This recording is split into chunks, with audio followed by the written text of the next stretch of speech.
Switch 2. More like the controversy 2. Yeah, this thing is not the most loved thing right now, and I sort of get why. I just want to talk, just sit down and talk because I'm sick, if you cannot tell.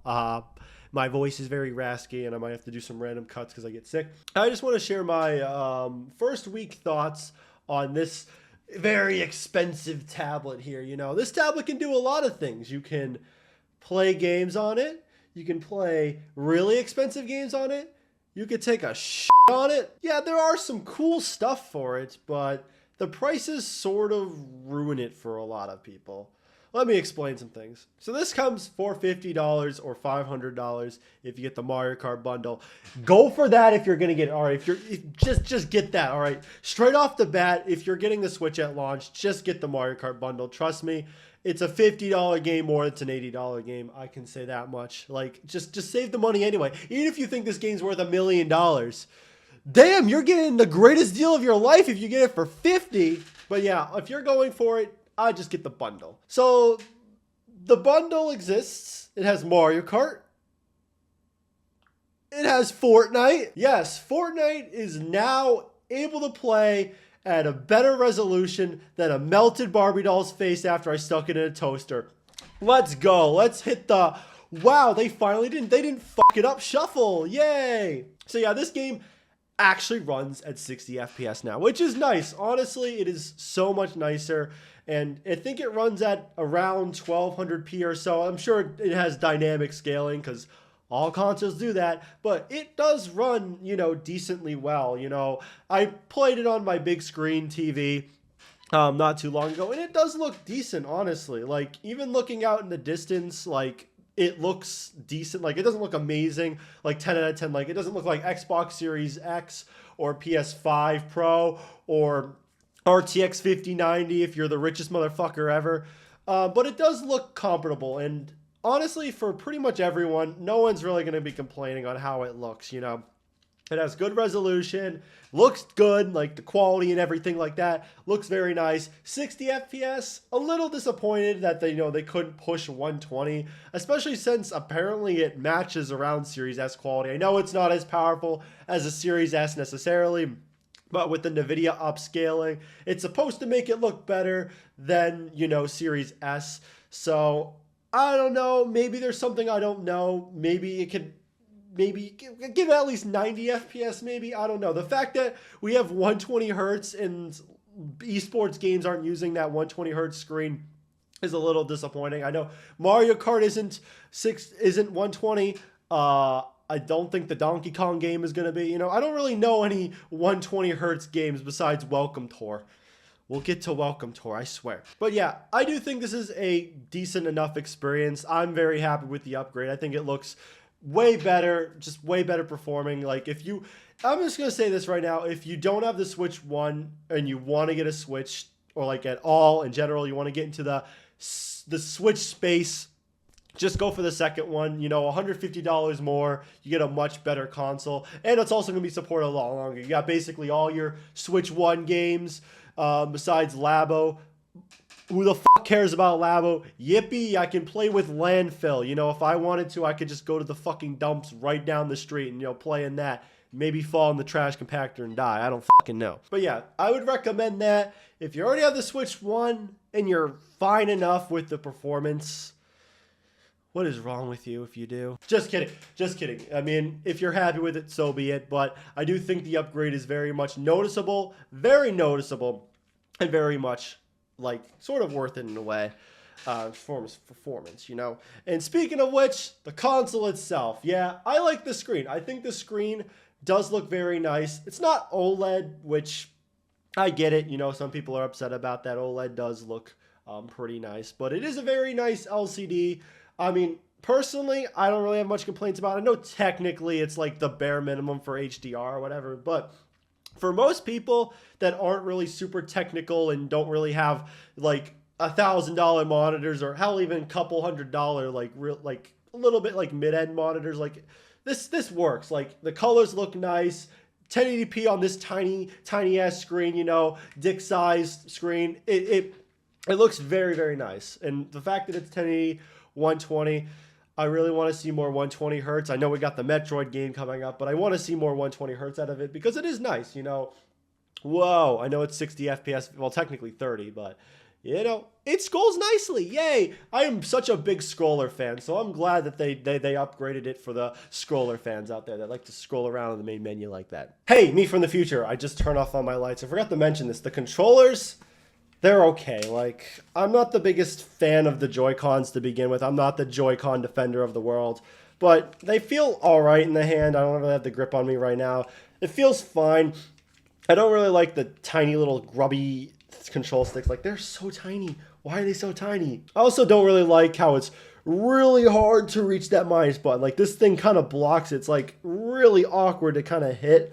Sometimes it's like, get the fuck out of the way. I'm going to break it off to hit it. Like, not actually, but you know what I'm saying? Like, it's just not the best controller design. Like, it's passable, but not amazing.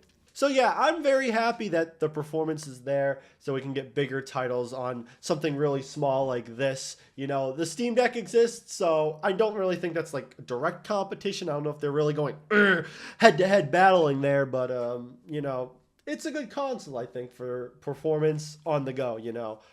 I think it's about the performance of the Steam Deck, so yippee, they didn't fuck it up for once. Doesn't have graphing calculator power anymore. And let's talk about first-party titles, because why the fuck are you buying this if you're not buying it for first-party titles? Ah, yes, I buy this for fucking Angry Birds knockoffs. So yeah, there's two main first-party titles. We got Welcome Tour.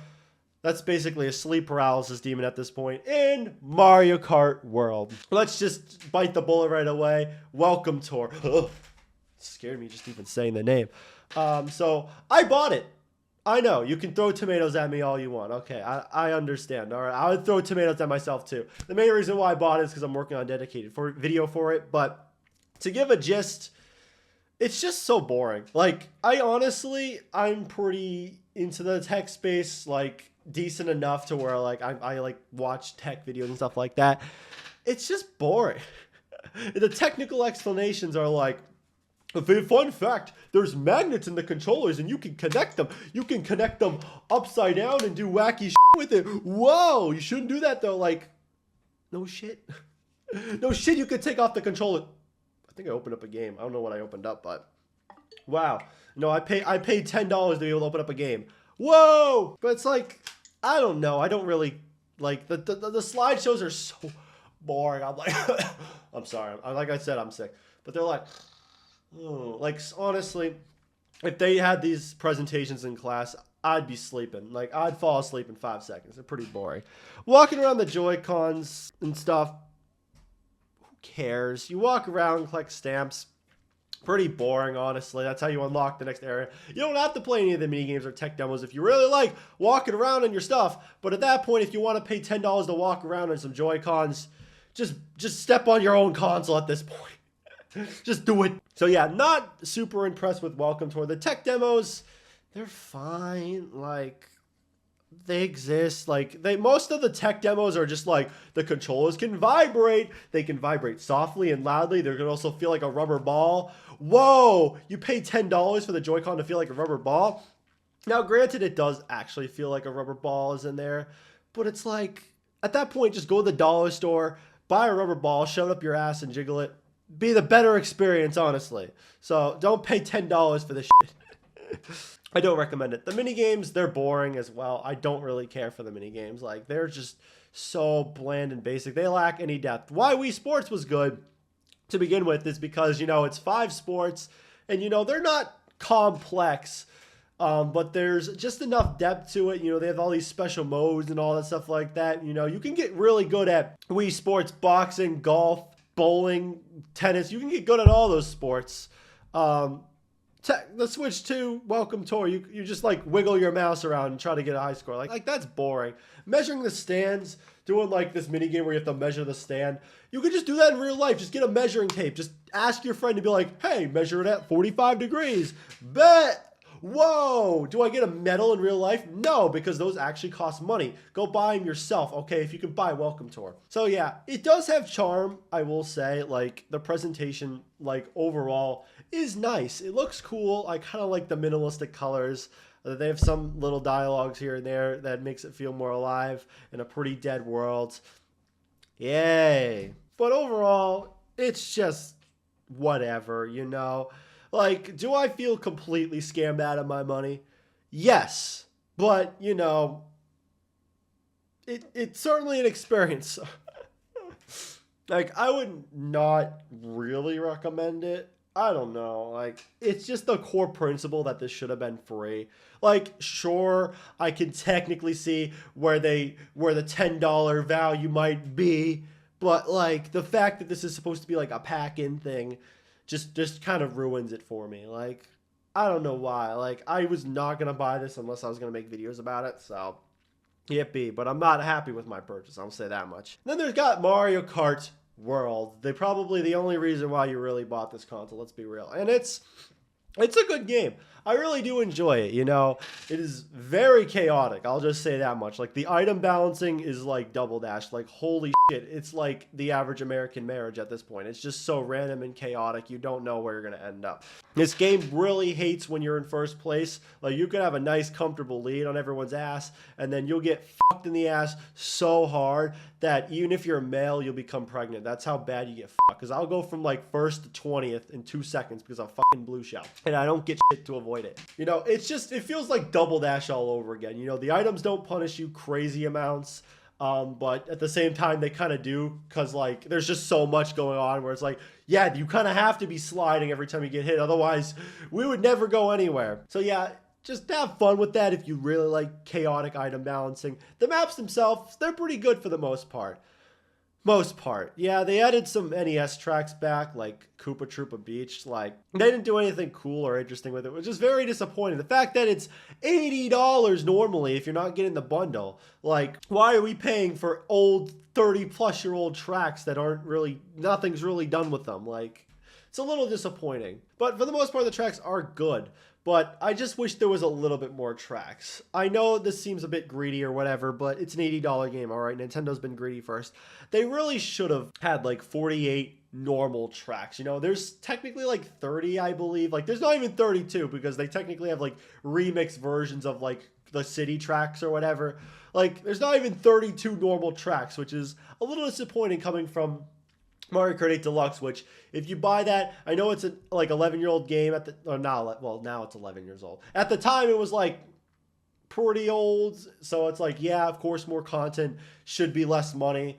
But it's like looking at that, being like, oh yeah, 48 tracks, normal tracks for $60 does seem like a better deal than like 30 and a bunch of intersections. And don't get me wrong, I don't hate the intersections, all right? Nintendo did a terrible job showing off how fun they can be. Like, they're not anywhere near as close to the best. Like, I would say the tracks in this game are overall like 8, 9 out of 10. I'd say the intersections are like 6 out of 10 maybe. Like, there's some fun ones, some are pretty decent, they're all right, but there's a lot of boring straightaway ones that aren't really memorable. Not many of them are actually memorable now that I think about it, but they're fun. Like, they're not as bad as I thought they were going to be, but they're not particularly amazing. That's why I don't really count them as the real tracks, you know? Knockout Tour is fun.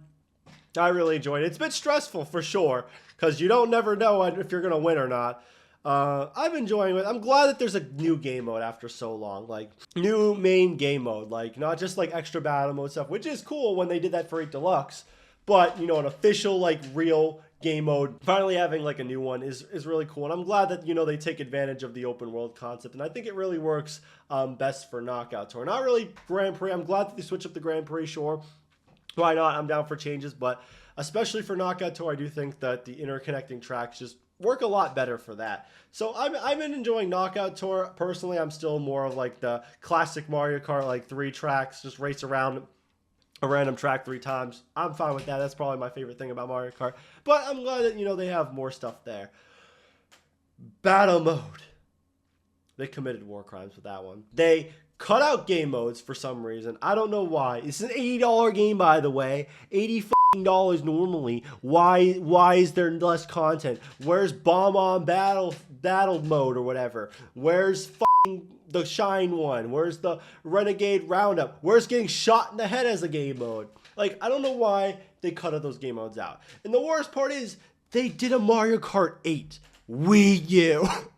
I'm getting sick from that, just saying that. It is horrendous how half the tracks in battle mode, there's only 8 of them, by the way, are fucking reused tracks, like, from the original game. Like, they have Moo Moo Meadows, Mario Circuit. It's just, like, the same track, but, like, you use it as a battle course. It's like, what the hell? Why are they using courses as race courses as battle tracks? Sure, you can drive in the middle and stuff like that, but, like, it's still the concept where it's like, these are race tracks, which not really fun to battle on, to be honest. And a lot of these tracks are also really fucking big. Like, why is Donut Plains not a fucking donut? It's a literal fucking planet at this point. Like, it takes fucking light years to get from one side of the map to another. Like, unless you fly down the middle, but even then you get hit with a bunch of shit. Like, I don't know. They ruined battle mode. They didn't make it fun, which is disappointing because, you know, $80. For $50, I think this is a good package. Like, $50, you get quite a bit of content. It's a nice open world. I don't really care for the open world. It's not, like, amazing. It's pretty average for the most part. There's a lot of great in this package, but there's also a lot of average where they try to add more stuff to be like, this is worth it, trust. But then it ends up just being kind of whatever and not really adding $20 extra value on top of the already $60 that this is. And pricing really has ruined it. This console's reputation a little bit. $60 is already stretching it. Like, to be honest, I have not bought a game at $60 in a long time. Like, I always get my shit discounted on Steam for cheap. And when I want, like, a Nintendo game, I don't even buy it full price anymore. Like, I'll go on eBay and buy, like, a copy for like $40, $35. Like, I bought Mario Wonder for like $40 on eBay because I'm not paying $60 for that game. I'm sorry. Like, you did a great job with it. It's not a $60 game. I'm going to be real. Mario Wonder's not $60. So I cannot justify spending $80 for Mario Kart. Like, $50, fair asking price. All right, fine, whatever. You know, no one's going to complain that hard about that. But, you know, the fact that it's like double that, like the package, the $50 you get in the package, like, why? Why is it like that? If they're happily selling this game for $50, why is it not like $50 consistently or $60 at least? Like, I know it's a bit stretching it much, but come on. Money's one of those things where, like, I'll never be like, I can never criticize someone for being like, it's too much. Even if the game was $10, you know, some people just don't want to spend money on video games, and that's totally valid. I totally get it. You know, people have financial situations, stuff like that, you know. So, you know, it's fine if you can't afford it, but the fact that it's $80 now is outpricing a lot more people to the point where it'd probably be less probable if they sold at $60 because there's so many of my friends that would say, yeah, I would